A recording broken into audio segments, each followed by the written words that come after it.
이 시간 잠깐 앞장에서의 아브라함을 기억해 보겠습니다.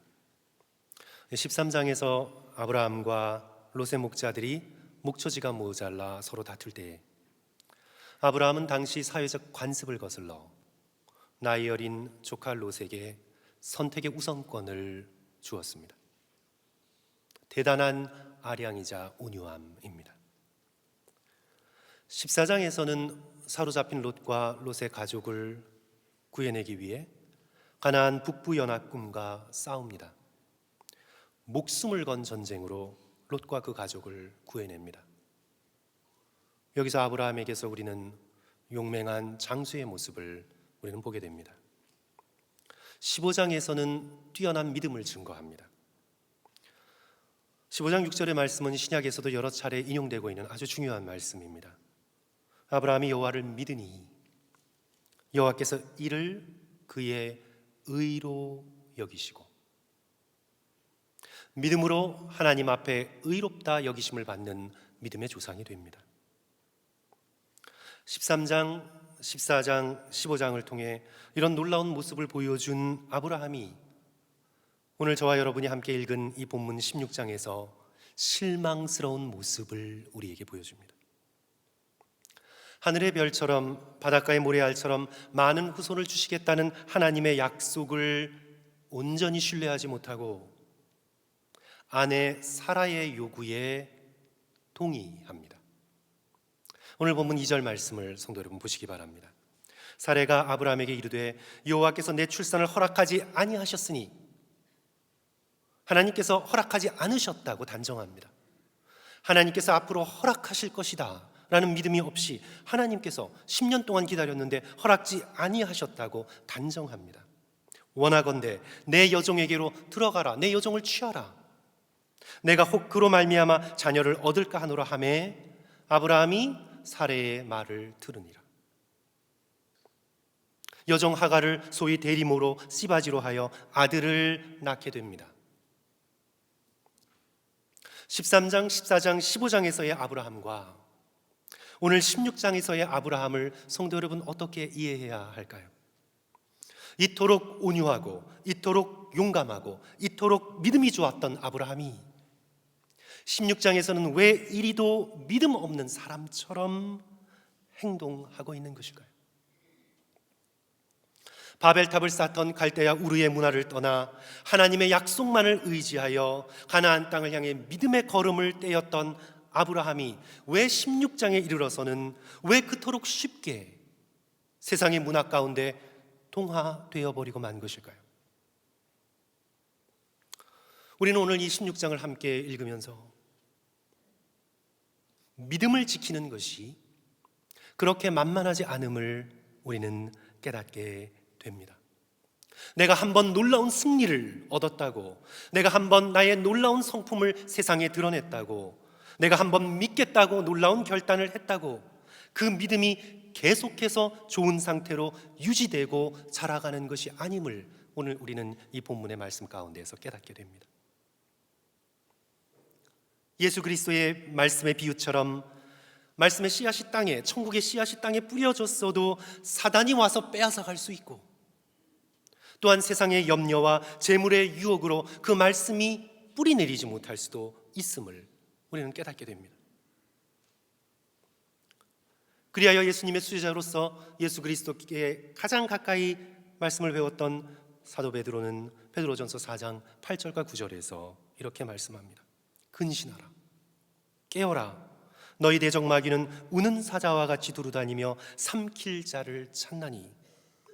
한 번 근신하고 한 번 깨어있는 것이 아니라 매일매일 근신하고 매일매일 깨어 있어라. 왜냐하면 너희 대적 마귀는 매일매일 너희를 삼키려고 우는 사자와 같이 돌아다니고 있기 때문이다. 그리하여 너희는 믿음을 굳게 하여 그를 대적하라. 매일매일 순간순간 믿음을 굳세게 하여 매일매일 너희를 삼키려고 다가오는 사단의 유혹에 대적하라.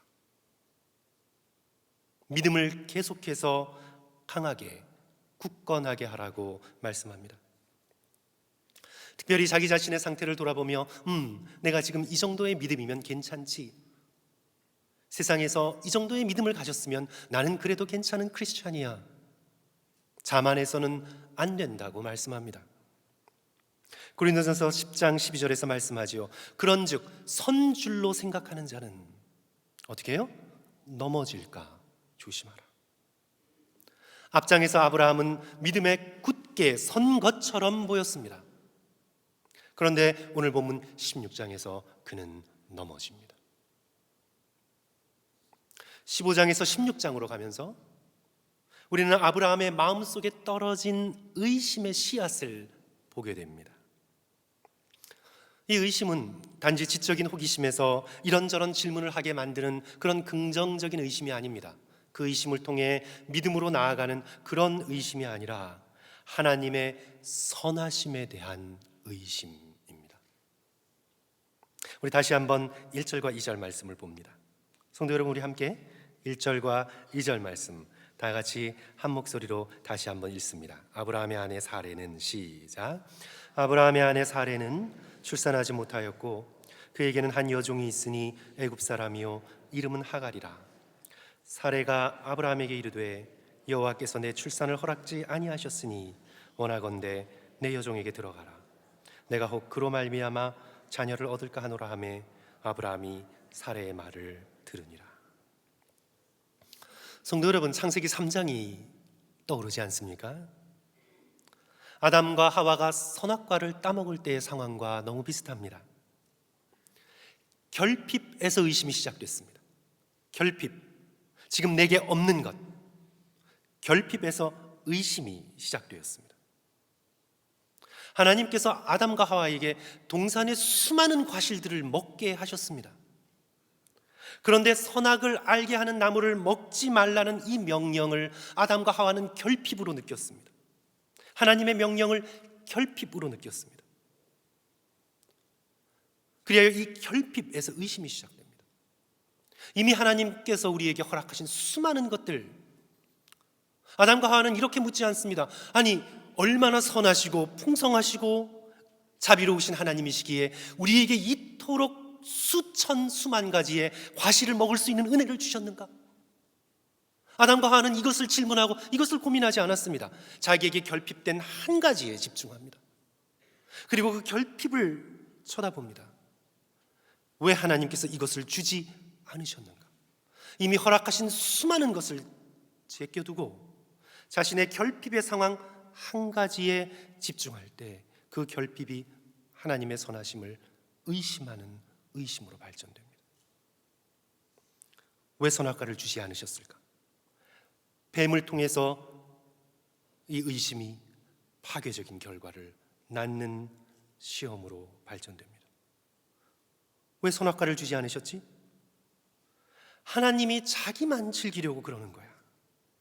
하나님은 선하지 않으셔. 그리고 너희들을 그렇게 사랑하시는 것이 아니야. 너희의 결핍을 봐. 선악과를 먹지도 못하잖아. 하나님은 믿을 만한 분이 아니니 너희 손으로 해결해야만 돼. 따먹으라고. 아브라함의 경우도 마찬가지입니다. 16장 1절, 아내 사레는 출산하지 못하였고 하나님께서 출산하지 못한 환경 가운데 역사하십니다. 주시겠다고 말씀하셨습니다. 기다리고 인내하면 반드시 주시겠다고 말씀하셨습니다.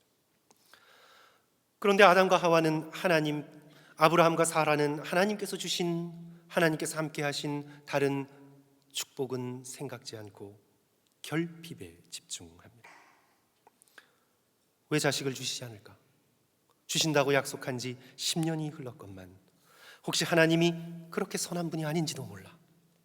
약속을 해놓고 지키지 않으시는 분일 거야. 내 일은 내가 알아서 챙겨야 해.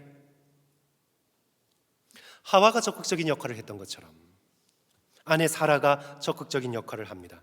여호와께서 내 출산을 허락지 아니하셨으니 원하건대 내 여종에게 들어가라. 내가 혹 그로 말미암아 자녀를 얻을까 하노라. 아브라함은 아담처럼 아내의 말에 수동적으로 동의합니다. 아브라함이 사레의 말을 들으니라. 하나님의 약속의 말씀을 붙들지 않고 아내 사라의 말을 듣습니다. 사랑하는 성도 여러분, 우리 인생의 가장 큰 문제는 어찌 보면 환경의 문제도 아니고요, 또 그로 인해 우리가 겪게 되는 고난의 문제도 아닙니다. 물론 그런 것들이 크고 작은 문제가 되어서 가시처럼 우리를 괴롭히긴 하지만 가장 큰 문제는, 우리 인생의 가장 큰 문제는 불신앙의 문제입니다. 하나님의 선하심을 믿지 않으려는 마음입니다. 예수 그리스도 안에서 우리를 택하여 주시고 자녀 삼아 주신 우리를 향한 하나님의 놀라운 사랑과 크신 계획에 대한 우리의 의심입니다. 하나님께서 창세기 12장에서 분명히 아브라함에게 말씀하셨습니다. 2절, 내가 너로 큰 민족을 이루고 내게 복을 주어 내 이름을 창대하게 하리니 너는 You will be a blessing. 너는 복이 될지라. 너는 복이 될지라. 지금부터 내가 너를 복으로 만들어 줄 것이다. 내가 어떤 인생을 살아왔던 지금부터 나는 너를 복된 존재로 만들어 줄 것이다. 좀 풀어서 말씀드리면 한마디로 내가 너로 복덩이가 되게 하겠다. 이후로 내 인생에 어떤 일이 벌어지던 그 모든 것이 내가 너를 복주는 과정이고 그 일부가 될 것이다. 그래요. 13장에서도 다시 말씀합니다. 14절 이하, 조카 롯이 자신의 눈으로 좋은 땅을 먼저 선택하고 떠나버린 그 사건조차도, 나의 권리와 나의 이익을 빼앗겼다고 생각하는 그 사건조차도 하나님의 아브라함을 복주시는 과정의 일부임을 하나님께서 말씀해 주십니다. 13장 14절 이하, 너는 눈을 들어 너 있는 곳에서 동서남북을 바라보라. 보이는 땅을 내가 너와 내 자손에게 주리니 영원까지 이르리라. 롯의 땅까지 포함되어 있습니다. 내가 내 자손을 땅의 티끌같이 하리니 사람이 땅의 티끌을 능히 셀 수 있을진데 내 자손도 세리라. 거듭 복을 확인해 주십니다.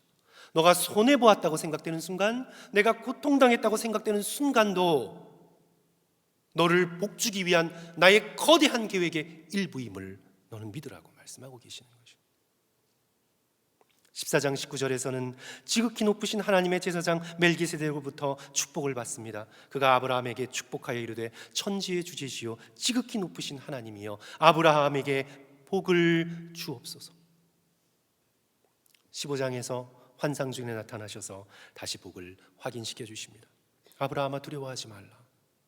나는 내 방패요 너의 지극히 큰 상급이니라. 하늘을 우러러 무뼈를 셀 수 있나 보라. 또 그에게 이르시되 내 자손이 이와 같으리라. 거듭 아브라함이 복받은 자임을 하나님께서 확인시켜 주십니다.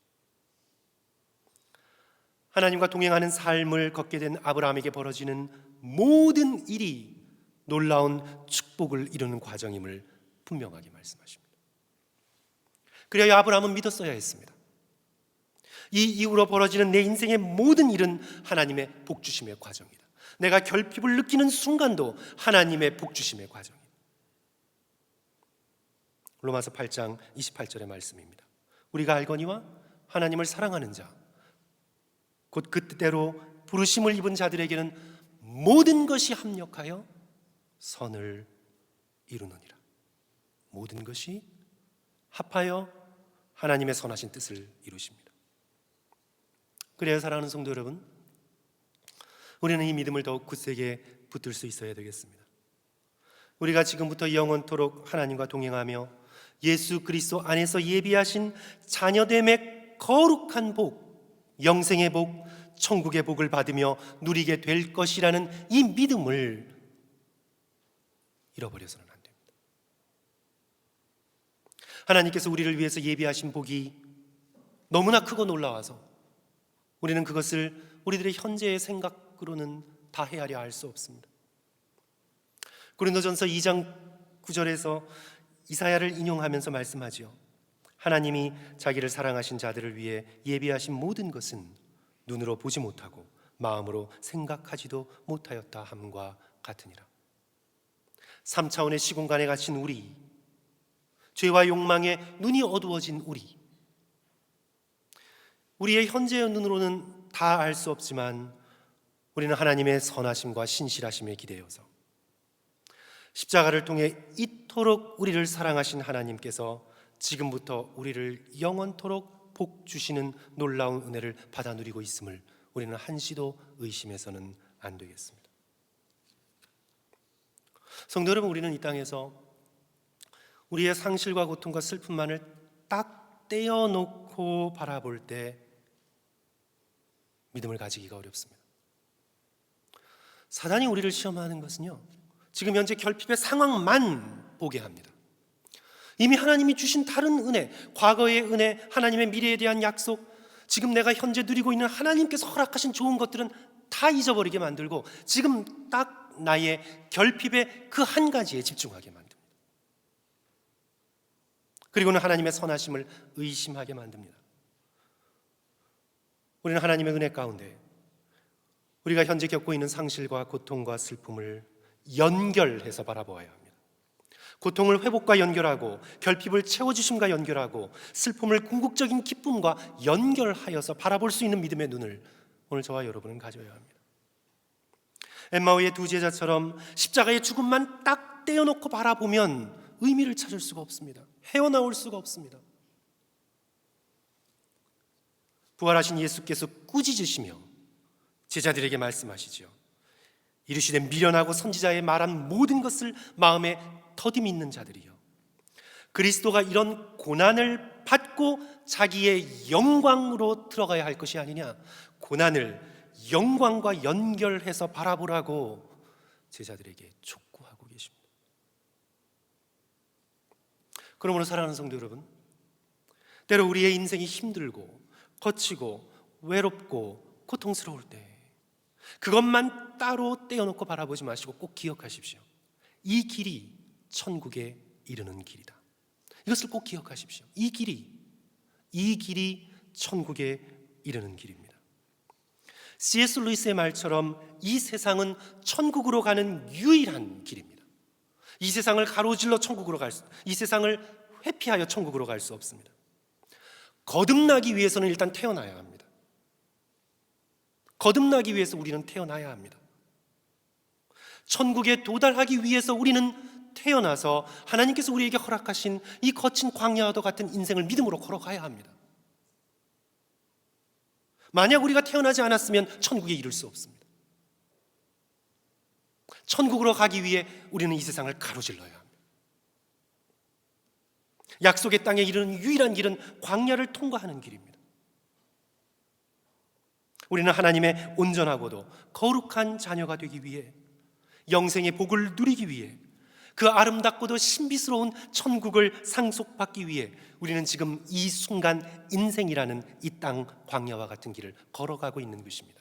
그리하여 광야의 길은 천국의 복을 받기 위한 축복의 걸음임을 우리는 깨달아야 합니다. 우리를 복 주시고자 하시는 하나님의 이 선하심에 의심을 품을 때 죄가 껴들어옵니다. 로마서 14장 23절 말씀처럼 믿음을 따라 하지 않은 모든 것이 죄입니다. 하나님의 선하심을 의지하고 하나님을 믿는 믿음 없이 내가 하는 모든 것이 죄입니다. 오늘 창세기 16장 본문에서 아브라함과 사라는 믿음을 따라 행하지 않았습니다. 하나님의 선하심을 의심합니다. 당시의 문화적 관습에 따라 자신의 결핍을 해결하려 했습니다.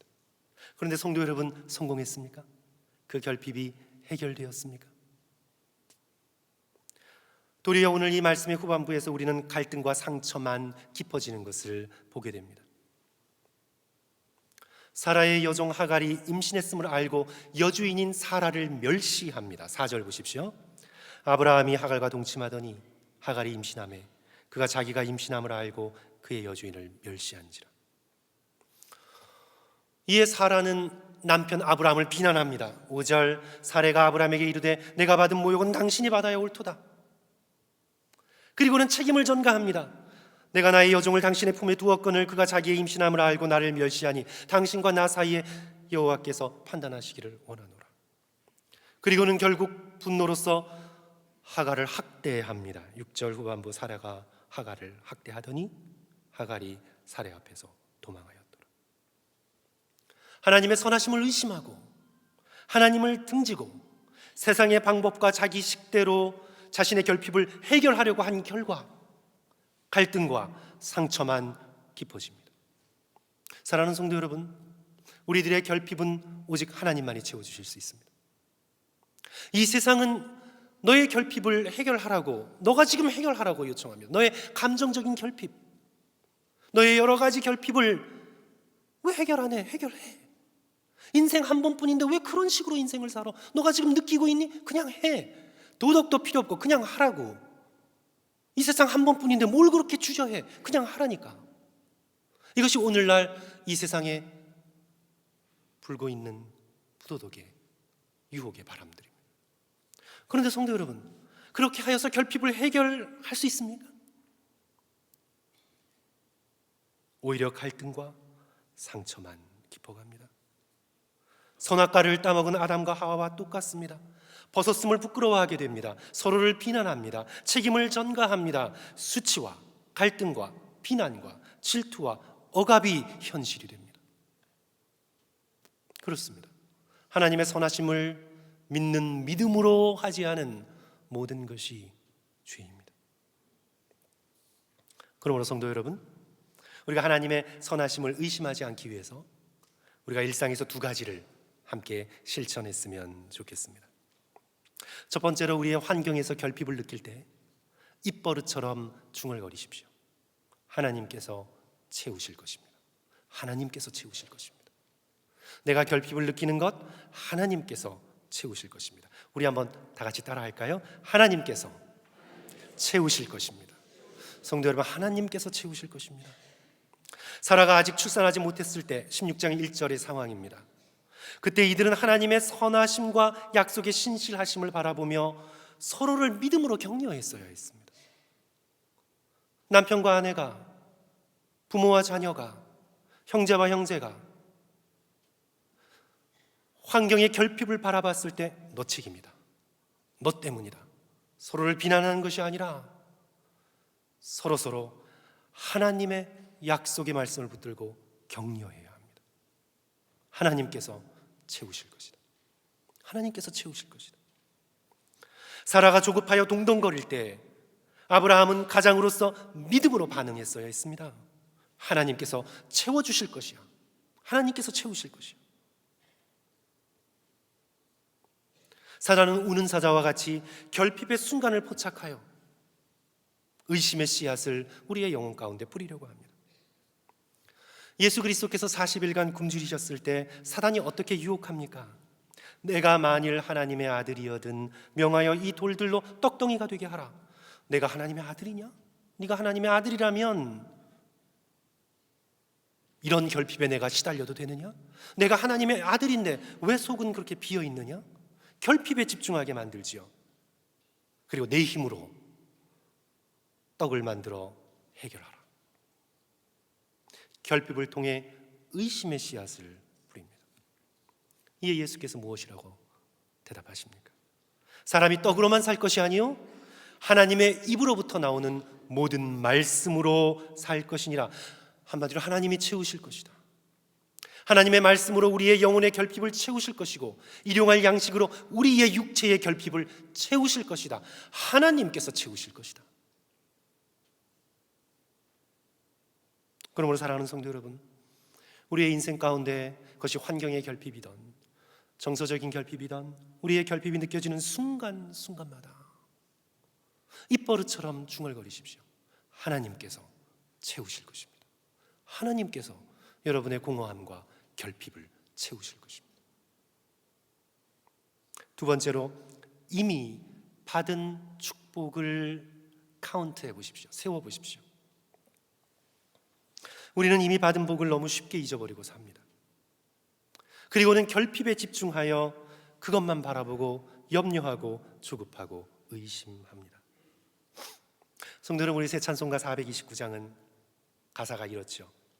세상 모든 풍파 너를 흔들어 약한 마음 낙심하게 될 때에, 그 다음에 어떻게 하라고요? 아니, 찬송가 모르세요? 어떻게 서로 비난해라, 네 책임이다, 더 낙담하라, 그렇게 찬송가 써있어. 세상 모든 풍파 너를 흔들어 약한 마음 낙심하게 될 때, 그 다음에 어떻게 해요? 내려주신 복을 세어보아라, 주의 크신 복을 내가 알리라. 제가 찬송에 자신 있으면 이때 멋지게 이렇게 찬송을 해야 성도들께서 은혜를 받으시는데, 내려주신 복을 세어보아라, 주의 크신 복을 내가 알리라. 하나님께서 이미 우리의 과거와 현재에 허락하신 복을 세어볼 때에 우리 하나님은 우리에게 복 주시는 분이심을 깨닫게 됩니다. 이리도 놀라운 복을 우리에게 주셨는데 장래에도 주실 것을 믿고 의지하게 됩니다. 아브라함과 사라는 같이 무릎 꿇고 앉아 하나님께서 이미 자신들에게 주신 복을 세어보았어야 했습니다. 바벨탑을 바라보던 헛된 삶에서 불러내어 나를 만나주신 복, 애굽에서 자기가 실수하고 자기가 겁먹었지만 아내 사라를 지켜주신 복, 가나안 연합군과의 전쟁에서 승리하게 하신 기적적인 복, 이미 주신 복을 생각할 때, 그것을 하나하나 세어볼 때, 그것을 묵상할 때, 지금 나의 결핍도 하나님의 은혜 가운데 넉넉히 채워주실 주님을 바라보는 믿음의 걸음을 걸어가게 됩니다.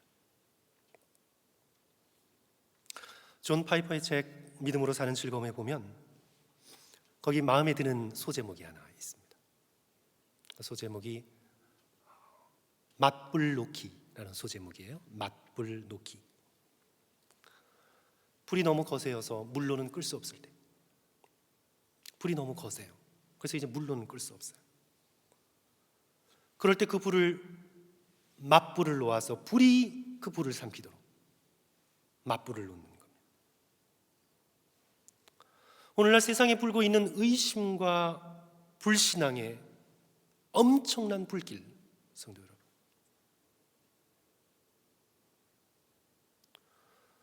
거기에 맞불을 놓는 길은 이미 주신 하나님의 은혜를 세워보는 것입니다. 성경을 펼쳐 예수 그리스도 안에서 우리에게 약속하신 하나님의 놀라우신 복을 하나하나 묵상하며 그것을 마음에 채우는 것입니다. 우리는 믿음의 맞불을 놓을 때 의심을 물리칠 수 있습니다. 그러므로 사랑하는 성도 여러분, 하루를 살며 그날 베풀어 주신 하나님의 복을 세워보십시오. 주의 선하심과 인자하심을 맛보아 하십시오. 오늘 하루를 열어주신 것, 눈을 뜨게 하신 것, 하루를 일어나 이처럼 걷게 하신 것, 눈으로 보게 하신 것, 귀로 듣고 음식을 맛보고 말하고 대화하고 옆에 꿈틀꿈틀거리며 살아있는 사람들과 함께 교제하고 이렇게 살아가도록 하신 하나님의 은혜, 무엇보다 예수 그리스도의 십자가를 깨닫고 주님 앞에 나와 예배하게 하신 이 놀라운 복, 이미 우리에게 허락하신 복을 생각할 때 하나님께서 우리에게도 장래의 복을 베풀어 주심을 우리는 다시 한번 믿을 수 있게 됩니다. 사랑하는 성도 여러분, 아브라함의 걸음은요, 우리처럼, 저와 여러분처럼 언제나 믿음으로만 곧게 뻗은 길을 걸어가지 않았습니다. 그런 하나의 인간입니다. 믿지만 동시에 의심했고, 용기를 내었지만 동시에 겁을 먹었고, 12장에서 애굽으로 내려갈 때 아브라함의 모습도 그렇고, 오늘 16장에서 아브라함의 모습도 그렇고, 또 이제 20장에서 아비멜렉에게 거짓말하는 아브라함의 모습에서도 그렇고, 믿음의 여정은 플러스 성장으로만 계속해서 영원히 곧게 뻗은 길이 아님을 우리는 깨닫게 됩니다. 믿었지만 의심하고, 용기를 내지만 또 겁에 질려 거짓말하고, 하지만 성도 여러분, 아브라함의 믿음의 여정을 보시면 그래도 아브라함이 제자리는 아닙니다. 의심의 뒷걸음을 한두 걸음 치다가 다시 순종함으로 네다섯 걸음 앞으로 나아갑니다. 두려워 거짓말을 하다가 다시 하나님의 명령에 순종하여 아들 독자 이삭을 하나님 앞에 올려드리는 모리아의 순종으로까지 또 나아갑니다. 한 걸음 두 걸음 뒷걸음 치는 것 같지만 또 네다섯 걸음 앞으로 나아갑니다. 결국 꾸역꾸역 그는 성장하고 성숙하고 변화됩니다.